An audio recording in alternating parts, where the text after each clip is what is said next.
Good morning, motor cars. It is Friday, August 31st, the very end of summer. Lots of anniversaries and birthdays this weekend. Anniversaries on the 31st at Toyota Service, we've got Matt O'Brien. In Honda Sales, Brian Zett. In Toyota Parts, Stan Gruden. In Allstate, Joe Zingali. Honda Sales, Jeff Berlin. Toyota Body Shop, Thomas Turner. And Honda Parts, Joe Reith. So happy anniversary to one and all. Birthdays this weekend. On the 1st in Honda Sales, we have Michelle Widman. Toyota Service, Jay Fistek. Toyota Service, Bill Hunter. Toyota Office, Arthur Berwick. Toyota Service, Andre Paramuchik. Hope I'm saying that right. And in Honda Sales, Jeff Berlin. So happy birthday and happy anniversary to one and all. I'd like to talk a little bit about this day in history. Some interesting things happened. In 1888, Jack the Ripper's first known victim was discovered, setting off a year of terror in London. In 1935, President Franklin Roosevelt signed the Neutrality Act, which was an attempt to avoid war with the fascist governments of Benito Mussolini in Italy and Adolf Hitler in Germany. 4 years later, Germany invaded Poland, and we realized that that just was not going to work. In 1959, Dodgers left-hander Sandy Koufax struck out 18 batters in a single game.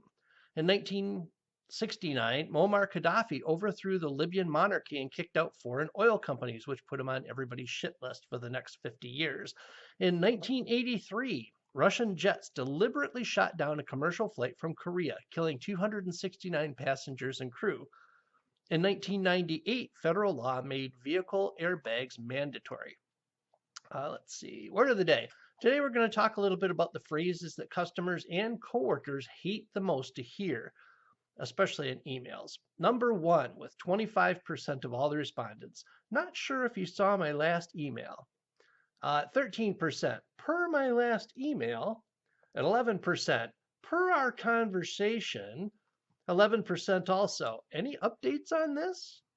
10%, sorry for the double email. 9%, please advise. Another 9%, as previously stated. 6%, as we've discussed. 6%, reattaching for your convenience. Customers and coworkers hate those, and it's a sure way to turn people off. To get someone to respond to an email, there are some basic things that you need to include each and every time.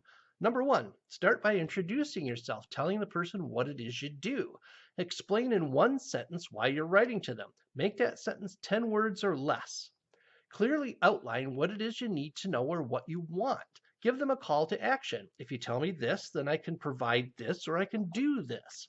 If you're looking to schedule a time to talk to them, make sure to include your availability. Here in the BDC, you wouldn't believe how many customers we hear call for Motorcars employees, calling them back only to find out that they're not here on that day at that time. At least give customers the ability and the tools to reach you back. If we're just talking about coworkers, here's how people prefer to be communicated with. Face-to-face conversations or in-person meetings, 31% of people say that that's the way that they most prefer to be communicated with. Email, also 31%. Phone, only 16%. Instant messaging, 11%. File sharing, 4%. Social media network, 3%. Video conferencing or video chat, 3%. Other, I'm not sure what that would be. Maybe carrier pigeon, 1%. The reason for this is that people prefer conversations where information moves in both directions over dictations where they only move in one direction.